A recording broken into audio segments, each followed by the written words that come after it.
Bom, gente, muito obrigado por terem vindo a este Congresso de Budismo Humanista. Esse grupo aqui, ele nasceu de um grupo do Face chamado Budistas Antifascistas. É um grupo com em torno de 500 membros, né?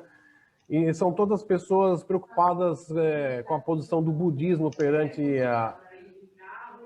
Carlos, precisa desligar o áudio, por favor. Gabriela... Perdão. Beleza. Existe uma preocupação em relação a budistas que apoiam o governo genocida, budistas de extrema-direita, ou então... E o problema não é só as opções políticas das pessoas, é como que isso reflete na organização, não é? E a gente acaba tendo, eventualmente, uma organização mais acanhada, mais conservadora do que precisava, mais lenta e sem dar conta da propagação do Kozenrufo, não é?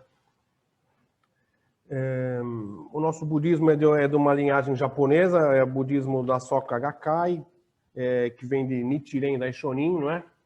Um Buda do século XIII. Nós temos um mestre vivo, né, que é o mestre Daisaku Ikeda, e são todos discípulos, e nós também, de Nichiren Daishonin. O Nichiren Daishonin tinha como referência um outro Buda japonês, que era o Dengyo, do século XVIII, desculpa, 8. E o Dengyo era discípulo de uma escola chinesa do século VI, que era a escola de Tiantai. Todos esses três, Tiantai, Dengyo e Nichiren Daishonin, são devotos do Sutra de Lótus, né? E Tiantai, obviamente, é a maior escola budista fora da Índia, depois de Shakyamuni, né? O budismo de Tiantai foi o mais próspero e a maior escola fora da Índia. Então, eu queria comentar aqui essa questão dos 3.000 mundos, né? Como um caminho para atingir a iluminação, essa sabedoria, esse estado de plenitude. Não é? E é sempre lembrando que é uma plenitude não só pessoal, mas do entorno. Não é? Então, existe um conceito budista, deixa eu ligar o timer aqui, só vou falar mais 5 minutos. Existe um conceito budista que fala dos 10 estados da vida. É muito importante a gente estar atento, né, aos 10 estados da vida, porque eles meio que parametrizam a nossa posição e o que a gente está fazendo, né? Então, são os 10 estados da vida, o inferno, fome, animalidade, tranquilidade, ira, vem antes, né? Alegria, erudição, absorção, o estado de Bodhisattva e estado de Buda. Eu estou com esse livro aqui da nossa organização, né, da editora da nossa organização, que fala sobre o budismo e tal.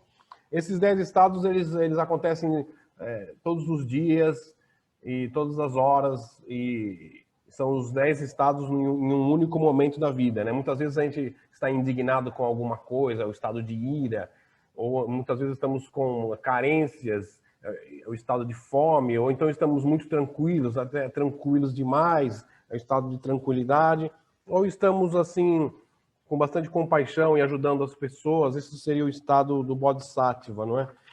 E o que quer dizer os 3.000 mundos? De onde veio os 3.000 mundos? Isso aí foi uma... tem gente querendo entrar aqui. Carlos, eu vou transferir para você o host, tá bom? Eu estou falando e tinha gente querendo entrar. Carlos, make host. Depois você me passa de volta, tá bom? Que você vai ser o próximo a falar. Ok? Transferido o host para o Carlos. Por favor, Carlos, fique de olho. Tem gente querendo entrar, tá? Os 10 estados contêm os 10 estados.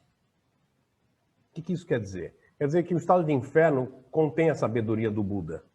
Se você estiver numa luta, numa batalha para defender a justiça, por exemplo, as manifestações, de certa forma, é um estado de ira iluminado, né?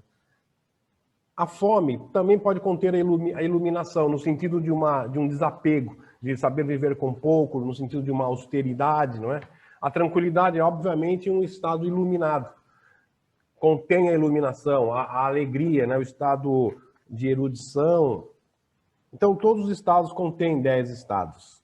Então, são, de acordo com o Tiantai, que foi juntando os 10 estados com os 10 fatores e os 3 princípios da individualização da vida, ele juntou isso e criou os 3.000 mundos.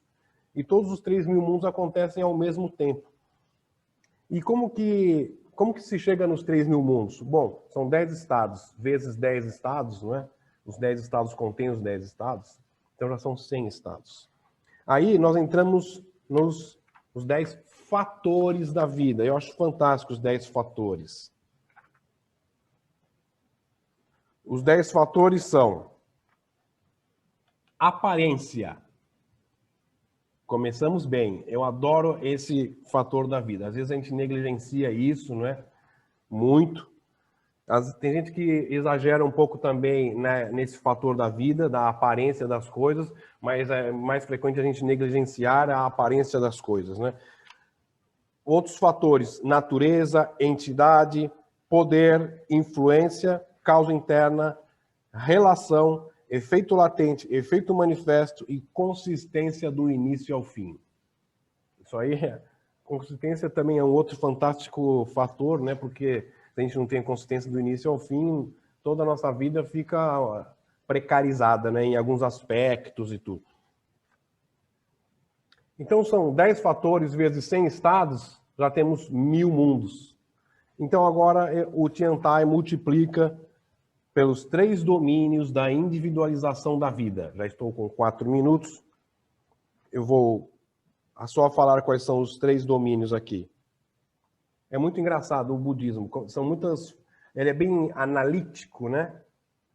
Você vê que ele disseca tudo, os fatores, os estados e os 3 domínios. Ele também dá uma quebrada de novo, porque o primeiro domínio chama-se 5 componentes da vida. Então, os 3 domínios são os 5 componentes, o ambiente social e o ambiente natural, né? É fantástico. E os 5 componentes da vida são forma, percepção, concepção, volição e consciência. Então é isso, gente. É fantástico o budismo. Adoro a nossa organização. Eu sou muito grato a ela. Por acaso, por coincidência, todos os palestrantes são budistas da Soka Gakkai e amamos muito a nossa organização. E queremos nos organizar para contribuir mais para o Brasil, para nossas comunidades e para a nossa organização. Eu vou pedir para o Carlos André Gouveia, que é o nosso palestrante aqui, ele pode me transferir o host, por favor, abrir o microfone, ele vai falar e depois vai entrar o nosso amigo querido Diego, fazer uma breve palestra também. Olá, bom dia para todo mundo. A gente acabou de ter... o pessoal está me ouvindo? Sim, você conseguiu transferir o host para mim? Transfere para mim o host, por favor, para eu administrar aqui. Como é que faz isso? A gente acabou de testar, mas... Vai no participantes. Tá. E aí ele... Aí você clica no meu nome... tá, aperta. Ok, desculpe, foi. Foi. É isso? Ok, foi. Pode ir. Obrigado, legal. Carlos. Imagina, eu que agradeço. Então, vamos lá. Pessoal, obrigado por estar com a gente. Deixa eu só reconhecer todos. Aqui todos aqui são da BSGI, todos recitam Daimoku, Não? Tá, ok. Muito obrigado. Só para eu poder me situar como que eu posso dar início. Bom, primeiro eu queria dizer que eu sou pertinho de Campinas, Olambra, e eu participo no budismo já há bastante tempo. Comecei em 2004 e sempre foi uma incógnita para mim. Já começou a palestra, só que eu vou começar com a minha historinha, tá? Sempre foi uma incógnita para mim, que eu vinha passando uma dificuldade extremamente grande, né? E aí eu fui na primeira reunião de palestra, eu vi um povo feliz demais, e todo mundo contente, e eu falei, nossa, o que houve aqui? Aí um cara falou para mim, fala essas palavras aqui, recita Nam-myoho Renge Kyo, que você vai ver.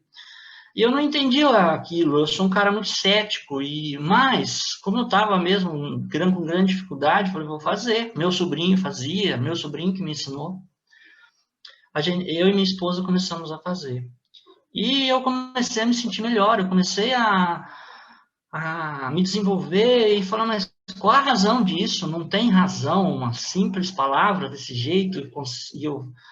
Enfim, e isso foi por 10, 15 anos praticando, estudando, né? E não que todo mundo tenha que passar por isso, mas eu sou meio lerdo, então eu falei, como é que isso pode agir na mente da gente? E também gosto muito de estudar, então eu fui procurar e lia. E como eu também trabalho em comunicação, eu percebi que tem uma teoria, né, que é uma teoria da energia, que passa por Tesla, que passa por um americano chamado Dr. David Hawkins, que passa por Einstein, que é a respeito das palavras terem relação com, com a energia do universo, que é falado muito no budismo, né? Então, tem uma frase do Albert Einstein que diz assim, tudo é energia. E isso é tudo o que há. Sintonize a realidade que você deseja e, inevitavelmente, essa é a realidade que você terá. Não tem como ser diferente. Isso não é filosofia, é física, né? Então, eu comecei a entender o que é essa questão energética e como que ela age em nosso corpo. E comecei a trabalhar, a pesquisar mais isso. E só para dar um início, a primeira pesquisa, o primeiro momento falei assim, como que é feito o nosso corpo? A gente sabe que o nosso corpo é feito com 70% de água.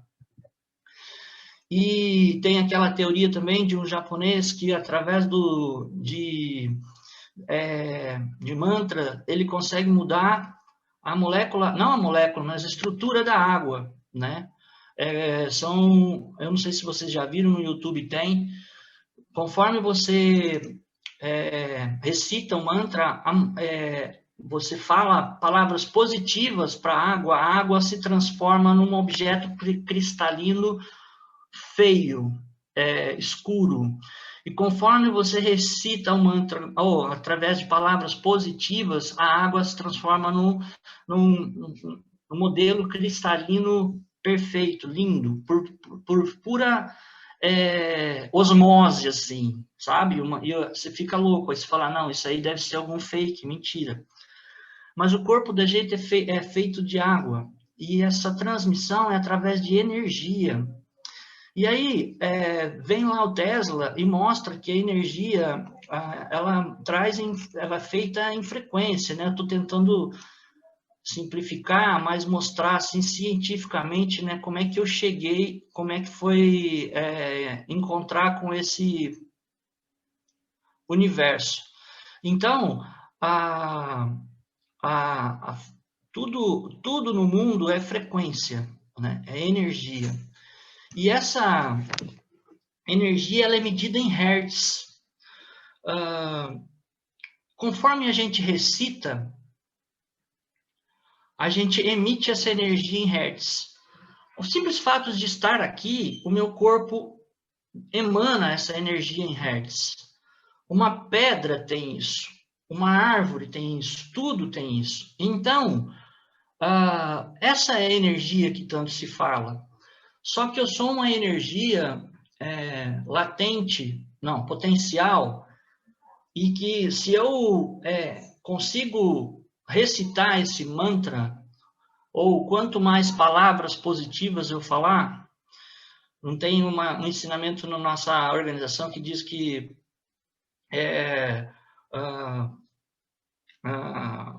o mal e o bem vêm pela boca, né? Então, quanto mais eu recito, mais eu gero energia, hertz positivo. Eu estou procurando um slide aqui que eu acho que ele resume tudo, o que eu estou querendo dizer aqui. Vamos colocar para vocês verem. Ou não estou conseguindo pôr aqui. Você acha que tem algum motivo? Você tem que clicar em Share Screen embaixo. Tá, host desabilitado, participa. Está dizendo que eu estou com o host desabilitado aqui. Putz, Enfim. Eu vou te colocar como... Então, acho que devia estar com alguma restrição para quem não é host. Eu vou te colocar como host, então. Tá terminando, Alô? viu? Oi. Pode botar agora. Foi. Foi. Não sei se vocês conseguem ver. Sim. Tá. Esse quadro é um quadro... Dá para ver todo mundo? Sim. Legal. Esse quadro é um quadro de escala em Hertz, tá? Das emoções. Isso é uma teoria do David Hawkins, um americano, ele é PhD, que estuda a física e também as questões de comportamento humano e as questões mais holísticas, né? Não é um cara aventureiro, né? Então, ele traz as emoções, ele conseguiu qualificar as emoções em Hertz. Do lado direito, onde tem os números, e ao meio, onde tem as emoções. A gente vê lá que a vergonha, a culpa, a apatia, pesar, medo, elas têm uma frequência de vibração. Quando a gente fala, quando a gente vive dentro dessa frequência, a gente emite o correspondente em Hertz, né? Se eu estou vivendo num mundo de medo, eu tenho uma vibração natural de 100 Hz, né, no universo. Isso significa que eu estou num universo, como é que eu posso te dizer? Uma frequência baixa, né? A maioria dos seres humanos, a grande maioria dos seres humanos, elas vibram entre 20 e 200 Hz, a maioria. Apenas 75 pessoas no mundo vibram a mais de 500 Hz. E apenas 10 pessoas no mundo vibram a mais de 600 Hz, naturalmente, sem fazer nada. É uma questão, nossa, kármica. Então, eu, como infelizmente não sou uma dessas pessoas, eu tenho que recitar e falar e trazer coisas boas para que eu vibre numa capacidade maior e aumente a minha vibração de vida, aumente o meu estado de vida, para que eu comece a vibrar acima de 200 Hz, acima de 400 Hz. Isso significa que a gente vai, aos poucos, mudando a nossa vibração básica de vida. Isso é física, que nem disse não é filosofia. Tem filosofia também, mas eu estou falando especificamente de física, por causa da minha parte cética, né? Que não entendia por que eu mudava quando recitava o Nam-myoho Renge Kyo. E o homem... O homem só acredita naquilo que faz significado para ele. Eu não sei se vocês estão vendo aí o outro... Carlos, Quanto desculpa, deu? você já está com 9 minutos e eu queria passar a palavra para o Diego. Você pode dar uma Tá, legal, desculpa. concluindo? Só para fechar, então. Só para fechar. Tá bom. Que nossas palavras, nossas emoções, eles geram energia. Podem medir, agora para fechar mesmo. Eu já fiz isso. Meçam quando você faz o Daimoku, um instrumento de medição de Hertz, que vocês vão ver que a gente chega a 1609 Hz, uma vibração extremamente alta. Espero ter contribuído. A minha palestra é super longa, mas eu quis dar um pedacinho aqui, a gente pode falar depois sobre super mais. Obrigado. Muito obrigado. Valeu. Obrigado a você. Olá, pessoal. Estamos aqui com a Stephanie Gonçalves. Ela estava com um problema técnico no bairro dela, faltou luz e por isso ela não conseguiu entrar. Mas graças à tecnologia da pandemia, nós podemos inseri-la depois no vídeo do congresso. E aqui vai a nossa querida amiga Stephanie Gonçalves, que vai falar sobre a Lotus e o budismo. Obrigado por ter vindo, Stephanie. Pode assumir aí a palestra. Obrigado. Certinho. Muito obrigada pela oportunidade. Meu nome é Stephanie, como já foi dito, eu vou falar sobre todo o simbolismo que tem na lótus dentro do budismo. Afinal de contas, né, nós todos conhecemos o Sutra de Lótus, que é considerado um dos sutras mais importantes de todos, mesmo em outras linhagens budistas. Então, vale a pena a gente conhecer um pouquinho mais sobre a lótus para entender o porquê será que sempre se fala da lótus, não só no budismo, como em outras religiões também. Então, já agradeço a todos que estão aqui presentes e vamos começar a apresentação.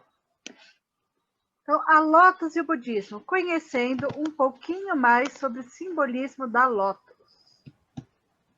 Nos ensinamentos do budismo e hinduísmo, o lótus simboliza o nascimento divino, o crescimento espiritual e a pureza do coração e da mente. Todos vocês já devem ter ouvido em algum momento, pelo menos, falar sobre, né, que a lótus ela nasce num pântano, né, no lodo, e ainda assim ela tem as folhas puras e intocadas quando ela floresce, né? Completamente limpa, apesar do todo aquele ambiente em que ela vive, que parece sujo e mal cheiroso. Mas ela tem um simbolismo ainda maior do que só esse, de ser capaz de, apesar de toda a dificuldade, conseguir alcançar a iluminação. Kumarajiva, que nasceu em 344, foi o monge responsável por diversas traduções do sânscrito para o chinês. E nisso a gente inclui, né, o Sutra do Diamante e junto também o Sutra do Lótus.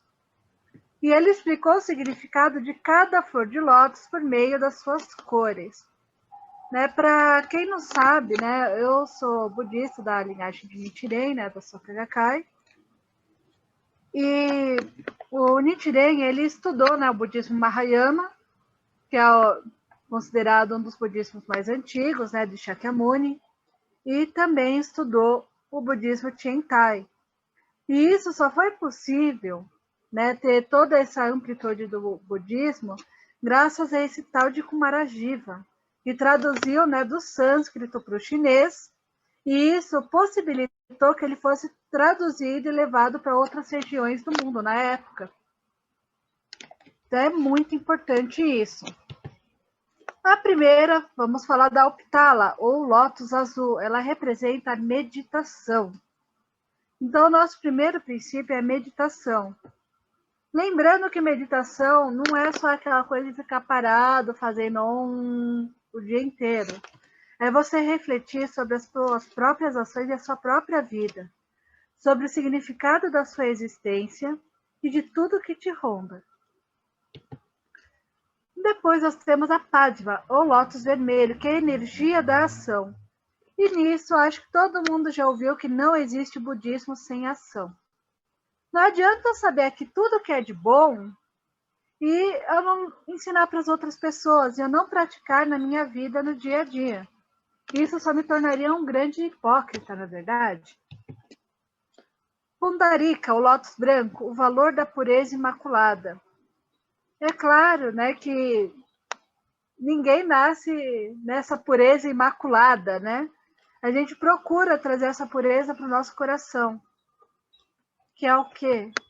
É literalmente a gente buscar fazer as coisas além da paixão e dos interesses próprios. Por fim, a Kumuda, ou lótus amarelo, que simboliza serenidade. E essa é uma das principais características do Buda, né? Manter a serenidade, apesar de qualquer coisa que venha a acontecer. E uma das lendas diz que o próprio Shakyamuni, quando nasceu e deu seu primeiro passo, nasceu aonde ele pisou uma lótus, né? Simbolizando que ele seria uma pessoa que se elevaria acima, né? Alcançaria a iluminação. E todos vocês também já devem ter percebido que em várias figuras budistas, eles seguram uma lótus nas mãos ou eles estão em cima, né, de uma lótus. O próprio Shakyamuni é sempre representado acima lótus de 1000 pétalas, que seria a lótus suprema, que representaria que ele alcançou todas essas qualidades das outras lótus. Então, os 4 significados, eles mostram principalmente sobre a mente humana, a nossa psique, aquilo que a gente tem dentro da gente, né? Não é só a flor, e sim tudo que a gente pode desenvolver com o estudo e a prática na nossa própria vida. Eu acredito que já falaram aqui dos 3.000 mundos, né? E a Lotus tem muito a ver com isso. Aonde nós iremos fazer florescer a nossa Lotus e como nós iremos nos tornar, como o próprio Shakyamuni ou Nichiren, que alcançou a iluminação, capazes, né, de manter todas essas qualidades em todos os nossos momentos de vida. A minha bibliografia aqui, né, do Seikyo Post, o Japão em Foco, ele fala um pouquinho do simbolismo da Lotus no Japão, né? Que ela é considerada muitíssimo importante. E de Carl Jung, O Homem e Seus Símbolos. Carl Jung, para quem não sabe, ele foi um psicanalista que estudou simbologias. E ele, em especial, ele era muito atento a toda a simbologia das religiões asiáticas. Exatamente por elas terem uma coisa acima do místico, né? Mostrando a nossa própria mente. Eu agradeço a atenção de todos, muitíssimo obrigada. Caso tenham curiosidades, alguma pergunta, podem escrever, né, que eu farei questão de responder a cada um. Então, um abraço para todo mundo. Super obrigado, Stephanie, parabéns. E agora vamos retomar aqui a programação do primeiro Congresso de Budismo Humanista, tá bom? Muito obrigado, Stephanie. Obrigada, Ricardo. Até mais. Até mais, tchau. Eu vou passar a palavra para o Diego, nós temos em torno de 10 minutos de sessão, tá, Diego? Era bom você terminar antes, para a gente falar um tchau, porque às 11 horas tem um outro link no e-mail que a gente vai abrir o bate-papo. Tem muita gente interessante aqui, tem um colega da ordem Nichiren Shu, tem uma amiga aí do SEB, e talvez a gente pudesse trocar umas ideias aí depois e abrir um pouco mais as questões, tá bom? Obrigado, Diego. Tá com você a palavra, tá? Obrigado. Bom dia a todo mundo que está aí. O meu vai ser realmente mais conciso, eu até deixei escrito aqui, vou ler para conversar melhor com vocês aqui. Né? O meu texto ele vai falar sobre o budismo e a liderança humanista. Né? Então vamos lá. Um dia, muitos anos atrás, uma pessoa percebeu que possuía muitos privilégios. E ao ver que a grande maioria das pessoas ao redor dele na sociedade não tinha também esses privilégios, ele largou tudo, né, todos os seus privilégios e buscou respostas que estivessem acima de qualquer fator externo ao indivíduo. Depois de alguns anos, quando obteve essa resposta, ele decidiu ensinar ao máximo de pessoas possível o que ele aprendeu, para que todos pudessem também despertar essa verdade última, que foi chamada depois de iluminação. O seu nome era Siddhartha Gautama. Mais tarde, centenas de anos depois, outra pessoa conheceu essa profunda sabedoria contida nas palavras do Siddhartha e percebeu que a maioria das pessoas daquela época também ainda não aplicavam de maneira prática essa verdade e essa compaixão pelo próximo, que deveria ser superior a qualquer gênero. Qualquer gênero, classe ou hierarquia. Ele enfrentou corajosamente autoridades religiosas e governamentais a fim de divulgar e compartilhar de maneira correta e de respeitar a felicidade de cada indivíduo e transformar a sua própria realidade. O nome dessa pessoa é Nichiren Daishonin. Mas, Diego, que verdade última é essa? O que a iluminação tem de tão especial? Essa verdade chamada de iluminação é uma serenidade profunda e inabalável, que nos possibilita compreender o tempo, o ambiente, nossas ações e reações, e mais, o rumo do nosso próprio futuro. Esse estado de plenitude virou um grande diferencial entre as pessoas comuns, porque em meio às adversidades do dia a dia, poder se manter imune a essas possíveis influências negativas essas frequências baixas que o nosso amigo compartilhou agora há pouco, mostrou ser a tacada de ouro para acertar o alvo da felicidade.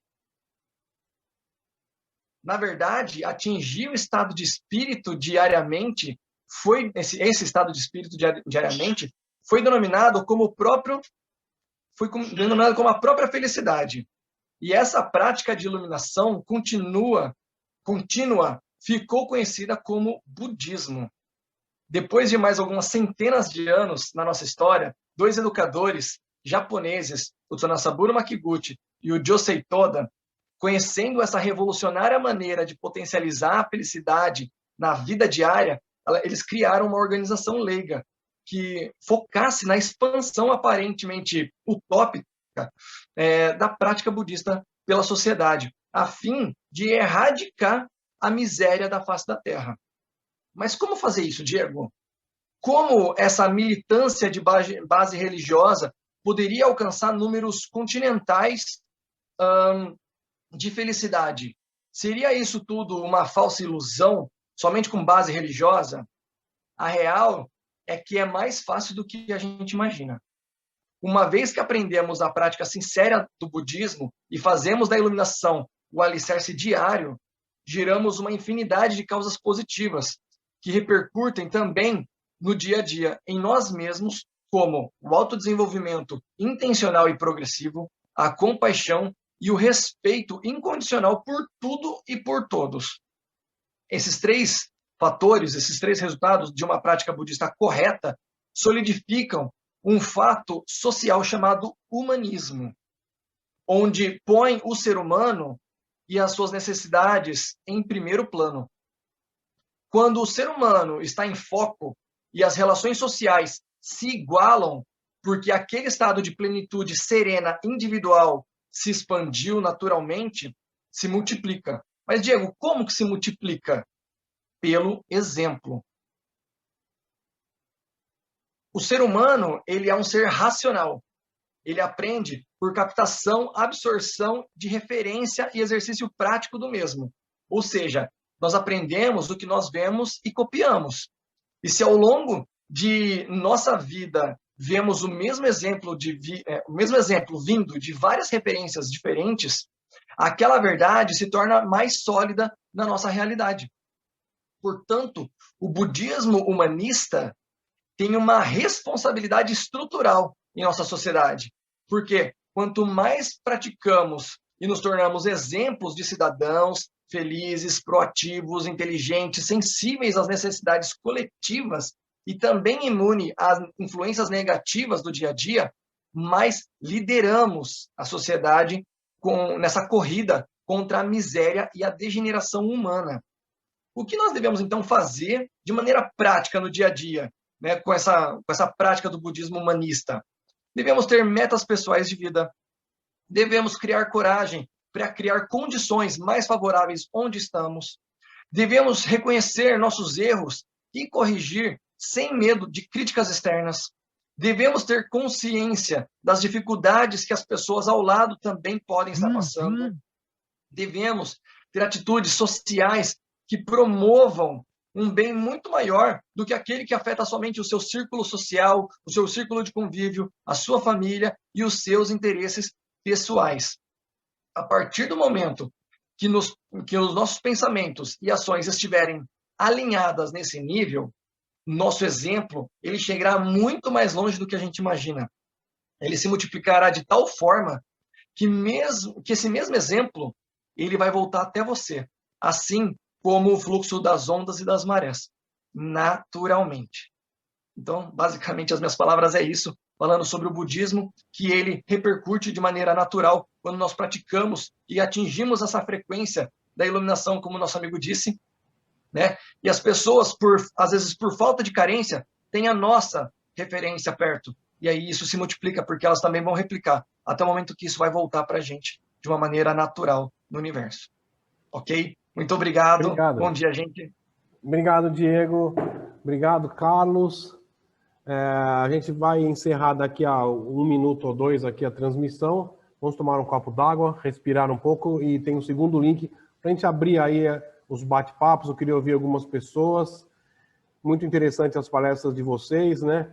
Lembrando aí dos 3.000 mundos que eu comentei, lembrando das palavras que têm relação com a energia do universo, né? Como o Carlos colocou, e a questão da liderança budista que o Diego coloca, né? E lembrando da nossa oração, da nossa organização, que é o Nam-myoho Renge Kyo, que esse é o nosso mantra, essa é a nossa energia que a gente busca, com ela a gente busca atingir esse estado imediato de iluminação. Muito obrigado, gente. A gente vai encerrar a parte de palestras do Congresso, antes que eles me cortem aqui automaticamente, e a gente se encontra às 11 horas no outro link, conversando aí, todo mundo conversando, e também vai ter restrição de tempo para quem quiser falar alguma coisa, tá? Para a gente poder fazer um bate-bola mais dinâmico, tá bom? Obrigado aí, Gabriela, pelas mensagens. Obrigado a todos, e vamos nos encontrar no próximo link às 11 horas, tá bom? Muito obrigado, encerrando aqui a sessão de palestras do primeiro Congresso de Budismo Humanista. Um abraço, pessoal. Obrigado, até logo. 11 horas lá, hein? Acho que a gente vai começar.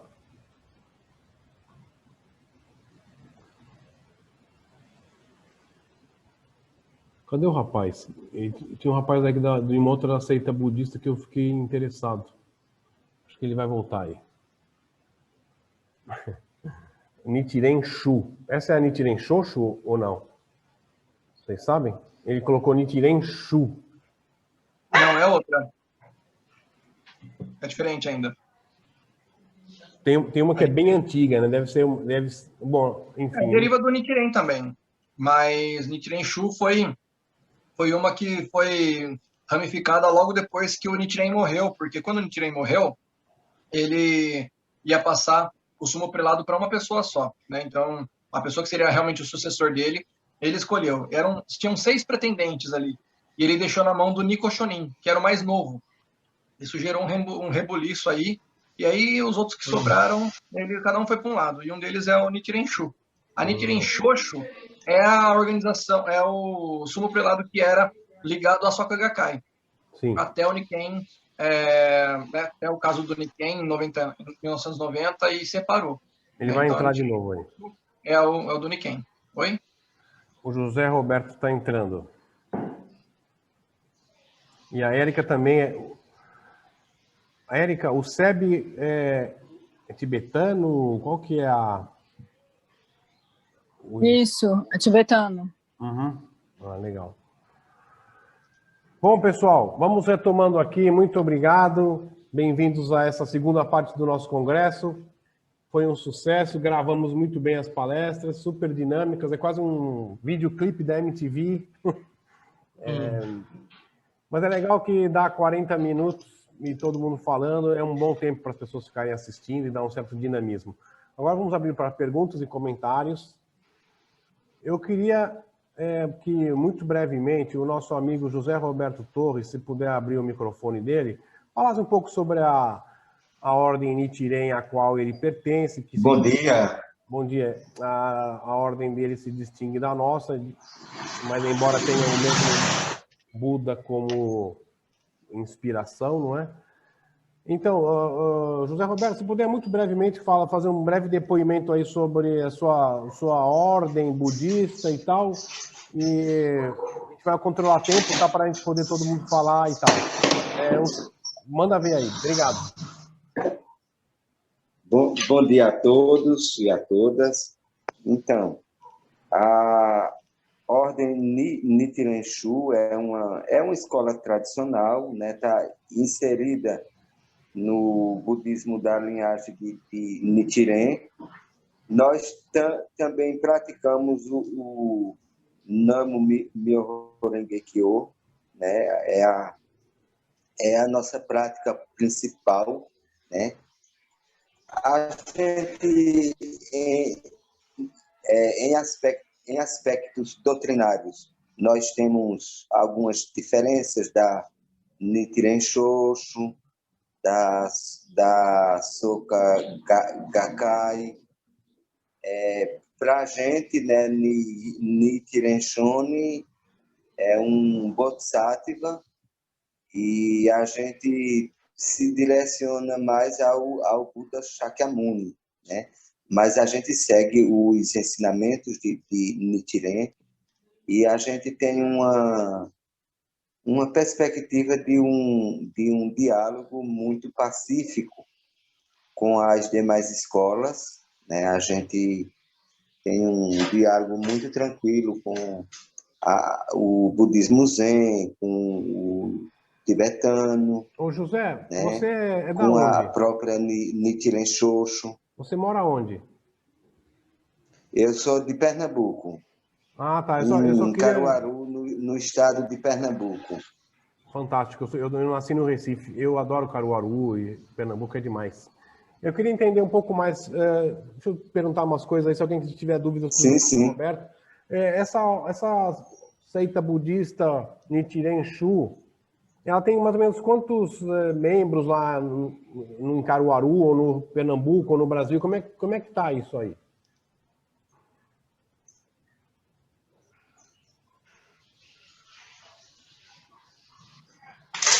Olha, nós somos uma ordem no Brasil muito tímida ainda. A gente está tentando ainda se estabelecer, né? Nós temos uma sangha brasileira que ela é muito mais forte no sul e sudeste. No nordeste nós temos poucos membros. Tem eu aqui em Caruaru, tem 4 em Recife, um no Ceará, né, que é novato, e temos, acho que na Bahia, 2 ou 3, é muito pouco. A gente não tem assim um templo ainda estabelecido, criado no Brasil, né? Mas nós temos um monge missionário do Japão que ele tenta dar uma animada, né, no crescimento da nossa ordem aqui no Brasil. Certo. Interessante. Eu já fiz parte da Soka Gakkai. Ah, é? Não me tornei membro assim, não, eu não me tornei um membro, eu fiz algumas vezes por meio de um colega meu que fazia parte. Aí foi a época que eu conheci a Nichiren Shu e optei pela Nichiren Shu. Tá certo. Eu queria entender uma coisa. Mas essa sangha da Nichiren Shu tem quantas pessoas na região sul e sudeste, mais ou menos?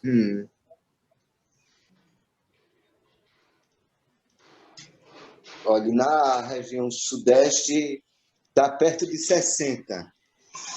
No sul tem na faixa de umas 40 pessoas aproximadamente. Legal, interessante, né? E por que eles não têm templo aqui ainda? No estado de São Paulo é o número maior. Lá deve ter na faixa de uns 30 membros. E por que o Rio também tem um número bom. Por que não tem o templo? Como é que é muito recente? Tem um representante lá, um prelado, é isso? Que está aí... Nós temos porque a nossa ordem tem clero, né? Uhum. Tá. Aí nós temos a gente chama de noviço, mas ele já é quase monge, é brasileiro, mora em Santa Catarina, já não se tornou monge devido à pandemia, que foi justamente no ano passado que estava previsto para ele se tornar monge, aí veio a pandemia e dificultou. Mas ele é a pessoa que tem uma ligação direta com o Japão, que a nossa sede é no Japão, e ele tenta, né, assim, por meio de cursos, de cerimônias online, tenta dar uma animada. Ele deveria... nos seguidores aqui no Brasil. Ele ia ser consagrado monge no Japão, pô. Provavelmente ele teria que viajar para lá, não é? Será que foi... Isso mesmo, é. A ordenação é no Japão. Uhum. Interessante. Tá bom, eu queria tentar talvez abrir um pouco aí, se alguém tiver alguma pergunta para fazer ou quiser fazer uma colocação sobre a Cristina, por favor. Eu gostaria de saber no que consiste a sua prática. Qual é a diferença da nossa prática da Soka Gakkai, que é o Daimoku, o Gongyo? Vocês praticam, além da recitação do Nam-myoho Renge Kyo, qual é a prática de vocês?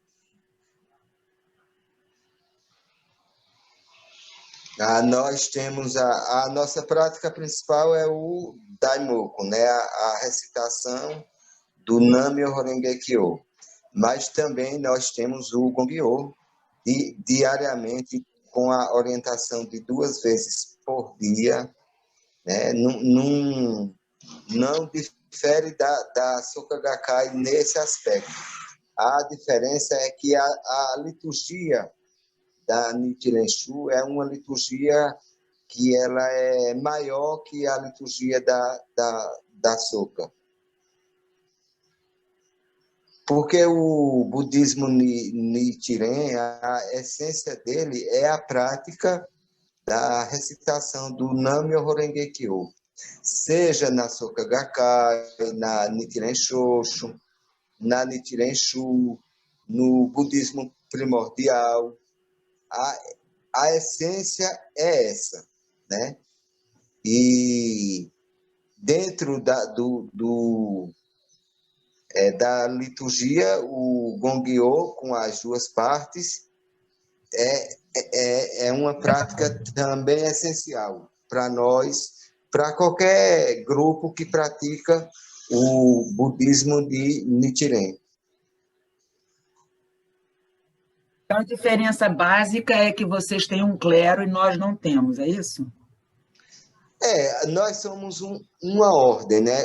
A Soka Gakkai é uma instituição leiga, né? Tinha uma ligação com a Nichiren Shoshu, depois, por diversos motivos, se separaram. A Nichiren Shu é uma escola tradicional, né?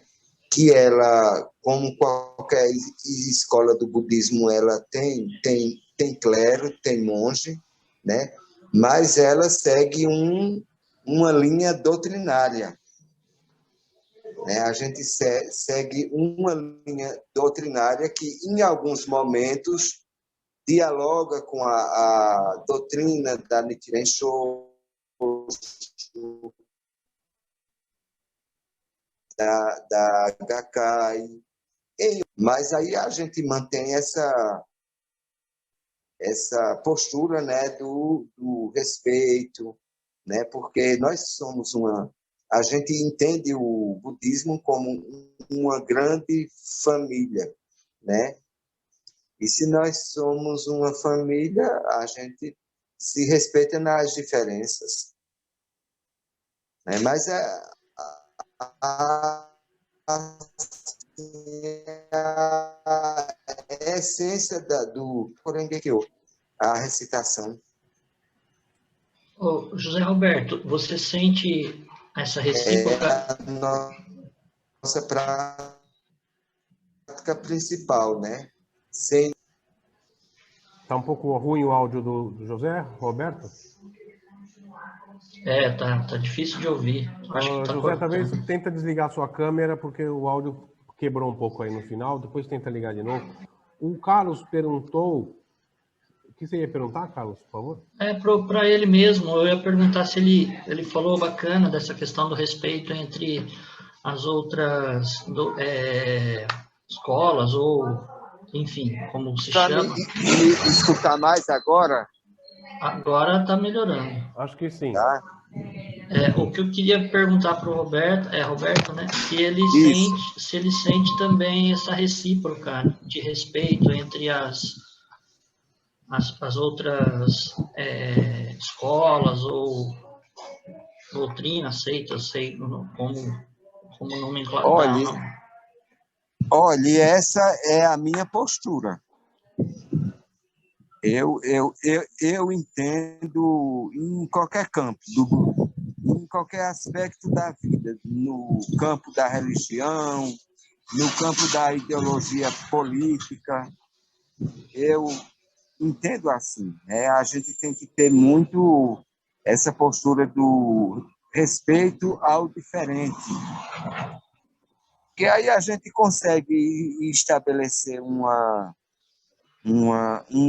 sintonia, né, baseada no diálogo, e eu penso que todo mundo cresce assim, a gente aprende um com o outro, né? Aí, assim, lá na Nitirenchu, a gente é sempre orientado assim, né? Inclusive nos nossos eventos, a gente compartilha ambiente com o Zen Budismo, com o Terra Pura, né? A gente tem um compartilhamento de ambiente, muito na linha do respeito, sem proselitismo, porque isso é tudo uma questão de identificação, de escolha, né? A pessoa é livre para seguir tal grupo, tal escola, e nenhuma deve se sobrepor à outra. Senão não faz nem sentido, né, Roberto? Senão não faz nem sentido nomenclatura do budismo. O budismo não. Tá okay. Porque no frigir dos ovos, o foco, o objetivo é o quê? É ser uma pessoa melhor, é ser um ser humano mais integrado, um ser humano mais de bem com a vida. O foco maior é esse, é o Buda. O caminho, né? É verdade. Ô, Carlos, eu queria propor, a Érica, minha amiga de longa data, ela é ligada ao budismo tibetano, em Fortaleza. Então, eu proporia que, como a gente falou aqui do clero e da ordem leiga, né, que a Soka Gakkai é uma ordem leiga, talvez você pudesse fazer a gentileza de, muito brevemente, discorrer sobre isso, ou explica para a Érica. Todos aqui sabem o que é uma ordem leiga, né? Quem é da Soka Gakkai é especialista nisso. E quem não é, também pode vir a compreender, porque o budismo tibetano também tem clero, né? Assim como a Nichiren-shu.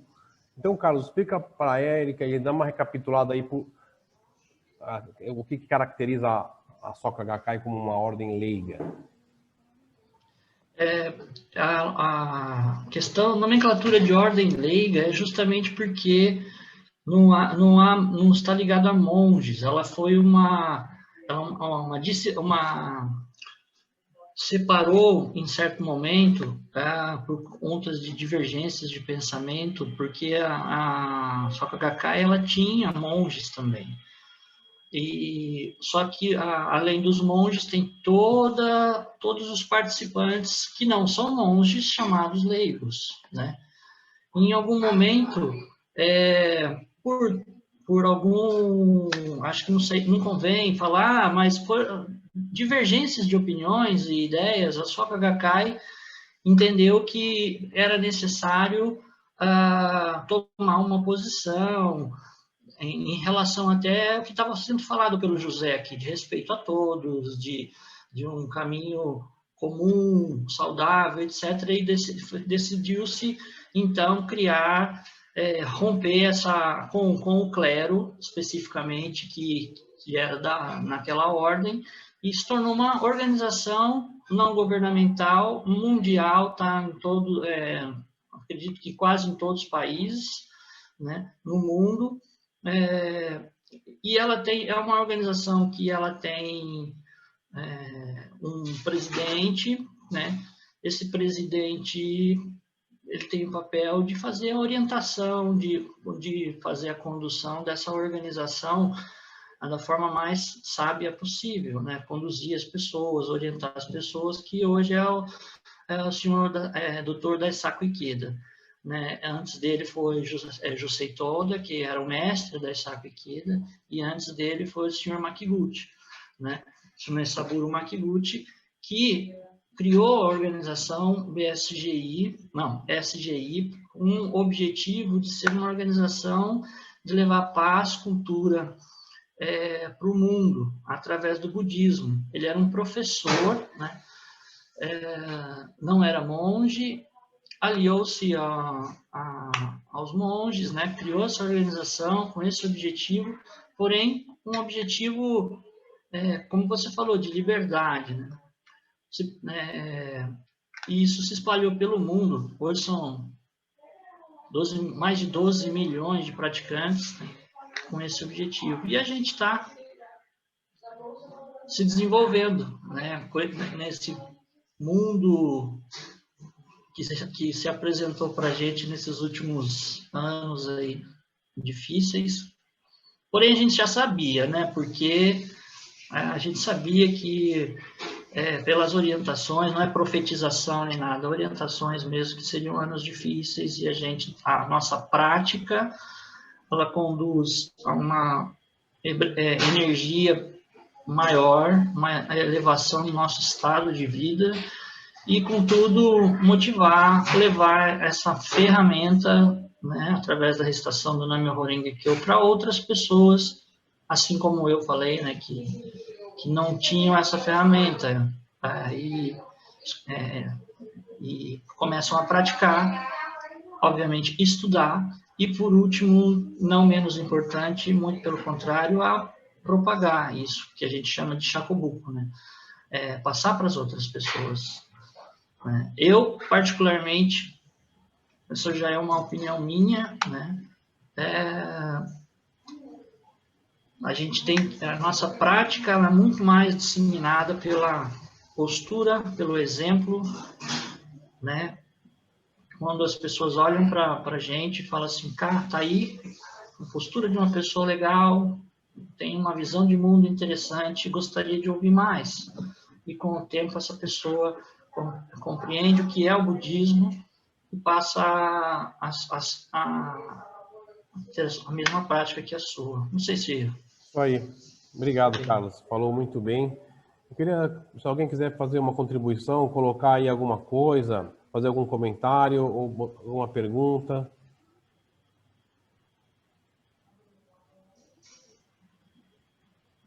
Uma coisa que eu sempre me fascino, eu tenho uma utopia, que é a reaproximação da Soka Gakkai com o Nichiren Shoshu, né? Mas tem um tabu de grandes proporções, né? Não sei, é quase proibido o assunto.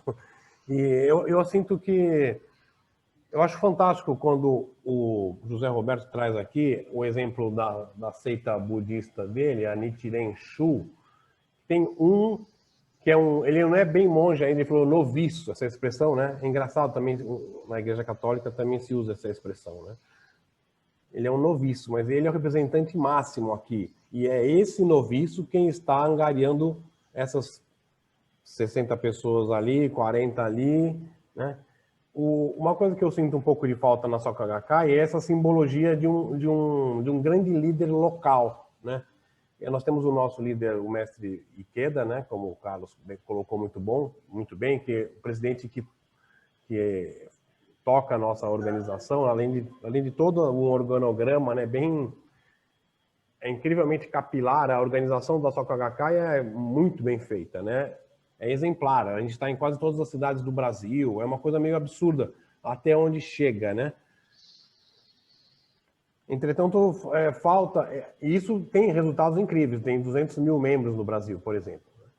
Mas, por outro lado, eu sinto falta desse noviço, ou dessa pessoa, ou desse grande líder, que não precisava ser um noviço, nem monge. Podia ser uma pessoa comum como nós, mas o grande líder que arrasta multidões na sua região e tal, que é uma coisa do budismo também, não é?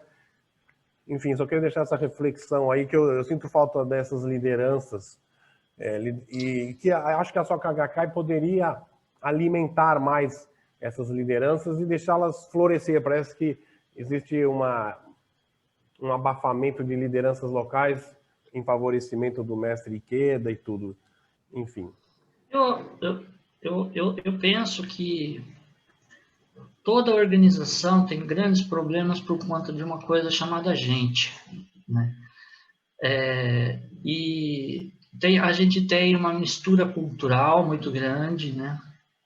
a gente tem interpretações diferentes, a gente tem ideologias, né, ídolos, na verdade, cria-se ídolos na cabeça das pessoas. Eu acho que essa capilaridade é sensacional e a gente já tem esses líderes regionais, a gente já tem. Eu acho que o que seria importante, relevante, no meu ponto de vista, é que esses líderes conseguissem realmente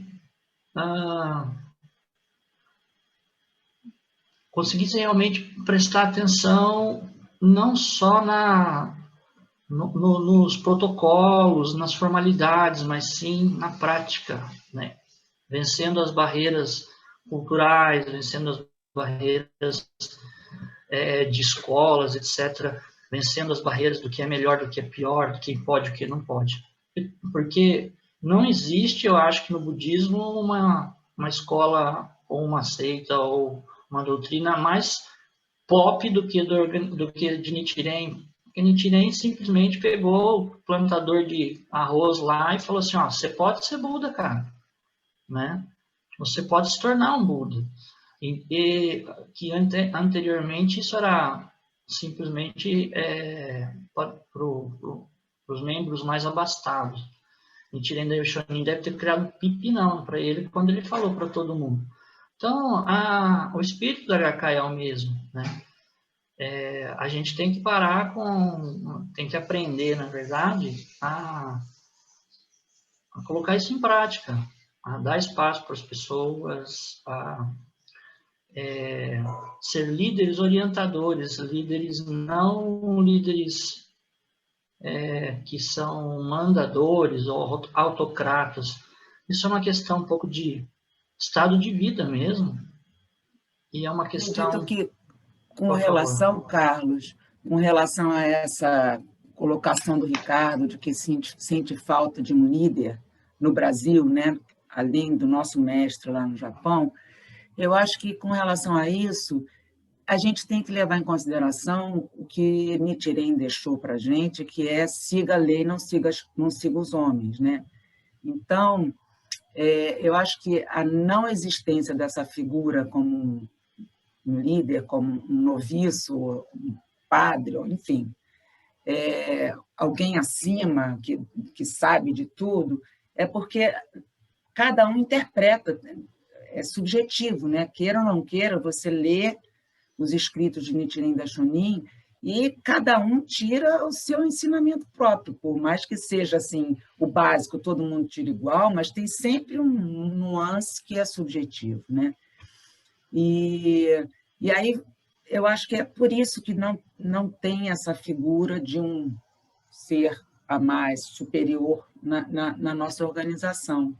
Porque mesmo quando um veterano, né, alguém que já pratica há mais tempo, fala alguma coisa que você questiona, você vai ler, né? A gente tem a boa sorte de ter todas as cartas lá de Nichiren, a gente tem, né, os goshos, a gente tem tudo para se basear naquilo e não no que as pessoas falam.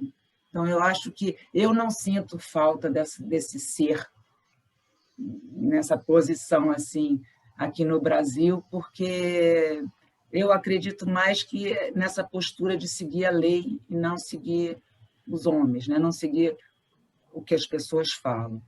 E com relação também a essa história de ser leigo, né? Da gente ser, só que a Gakkai é uma organização leiga, ela nasceu leiga, né? Ela nasceu com o intuito de criar valores, né? Nosso primeiro mestre, né? Ele era professor, ele aplicou toda a filosofia budista que ele aprendeu, ele aplicou nessa escola, que era para criar valores, né? E eu acho que, hoje em dia, a gente continua tentando criar valores, é o que o Carlos falou, não existe melhor maneira de fazer Shakubuku do que com a sua própria postura, com o seu próprio jeito de ser. E quando você está evoluindo e tendo uma postura melhor, você já criou um valor, né? O seu valor já está muito maior do que era antes de você começar a praticar o Namyo Renge-kyo. Então, é isso, eu não... Obrigado, Cristina. Só comentando muito brevemente que a minha, eu não é que eu sinto falta do clero, o que eu sinto falta, e nem de um ser superior que faz a interpretação dos ensinamentos, mas de liderança mesmo, uma pessoa relevante na comunidade budista. Isso, assim como um padre, né, ele é relevante no seu quarteirão ou no seu bairro, eu sinto falta dessa figura que não precisava ser padre nem clero, podia ser uma pessoa mesmo, uma pessoa de grande relevância na sua comunidade, uma pessoa, enfim, eu entendo as suas justificativas que você colocou muito bem, é isso mesmo, é seguir a lei e não as pessoas e tudo, e empoderar as pessoas para que elas próprias sejam líderes de si mesmas e tudo, mas também o Kozen Rufu demanda a propagação, né? E essa capacidade de movimentar pessoas e tudo. Então, é basicamente isso. Mas aí que entra os líderes dos blocos, os líderes das comunidades, Verdade, o papel que a gente tem que né? O líder do bloco é a pessoa mais importante, né? O DS, o DF, do bloco, que você atua diretamente ali na sua comunidade. Né? Eu acho que aí está a liderança nesse papel. Sim, pode falar. Perdão. Essa liderança eu vejo como se fosse não. É o Ricardo, o Diego, a Cristina, a Gabriela. Então, essa é a liderança local. Acho que a gente está num processo de desenvolvimento para que isso se torne com mais sabedoria possível. A gente vê que tem desconforto hoje dentro da própria organização, mas eu acredito muito que isso não é prerrogativa nossa. O mundo está desconfortável, a igreja está desconfortável, política está desconfortável. Então, nós precisamos realmente evidenciar o estado de Buda para que a gente se torne esse exemplo na sociedade, né? E com toda a sabedoria, influenciar a BSGI, que somos nós, né? É isso, Diego. O Diego... Sim, eu concordo. E eu queria complementar que realmente essa liderança, né, essa pessoa influente que às vezes nós sentimos falta, já existem, né, nos blocos. A grande diferença é que às vezes a gente tem uma visão que está muito forte na sociedade e que ainda na organização a gente acaba falhando em comparar, é que em outras organizações, outras religiões, é mais centralizado, né? Eu uso essa palavra. Então, de repente, um padre, um pastor, né? Eles montam ali grandes igrejas, né? E aí pessoas de várias regiões, né? Embora tenha várias filiais dessa igreja na cidade, são pessoas de tudo quanto é lado. A igreja que ela achar mais legal, ela vai, né? E são espaços grandes, né?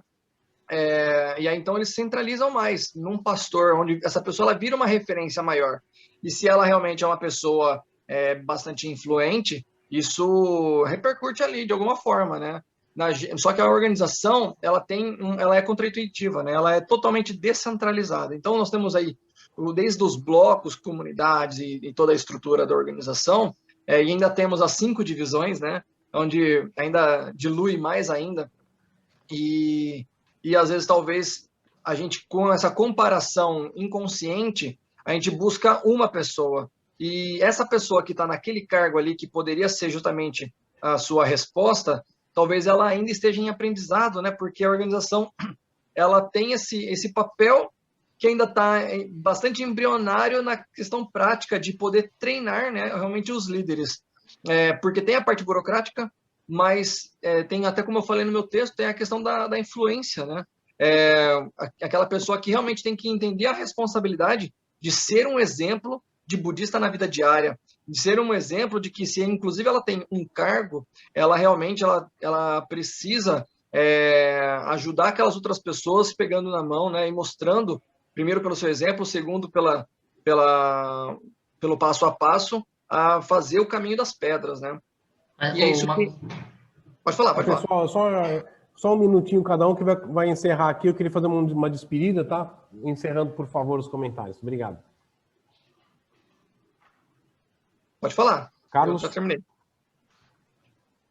Eu encerro falando que nós precisamos observar os jovens. Uma coisa que o Diego falou que é importante para mim, que eu até sorri a hora que ele falou assim, todos os nossos encontros têm que ser legal, tem que ser prazeroso, tem que sair de lá mordendo corrente, feliz, como eu saía, sabe? E eu sinto que a gente ainda está muito preso nos protocolos, essas coisas. O presidente Queda não fala outra coisa, senão no jornal faça diferente.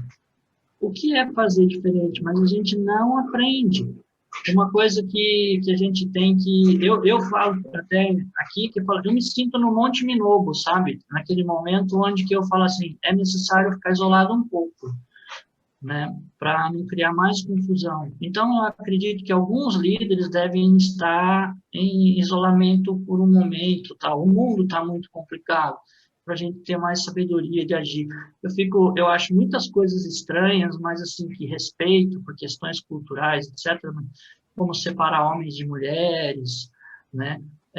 Banda masculina, banda feminina, essas coisas que é uma questão cultural, mas acabou, isso não existe mais. Então, a gente tem que aprender e, com sabedoria, respeitar os veteranos também, né? Respeitar, mas mudar. O presidente Queda está falando isso. Faça diferente.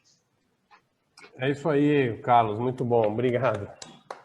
Esse é o nosso desafio. Gente, eu vou encerrando. A Gabriela quer falar alguma coisa? Abrir o microfone. Eu queria só agradecer o convite, a participação. Eu sou agnóstica desde muito cedo, por volta dos 12 anos de idade. Minha família tem raízes católicas. No início do ano passado, discutindo com uma colega de trabalho, conversando, né? Ideias, eu sou funcionária pública, trabalho na área da saúde, sou aqui de Campinas, e ela me convidou a participar de uma reunião de grupo, uma reunião de palestra.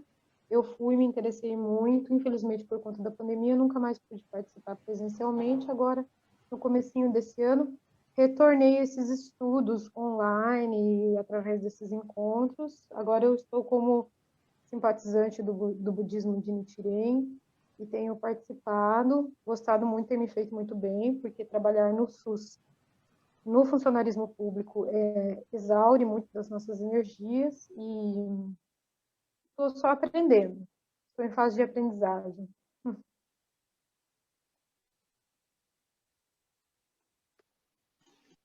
microfone está...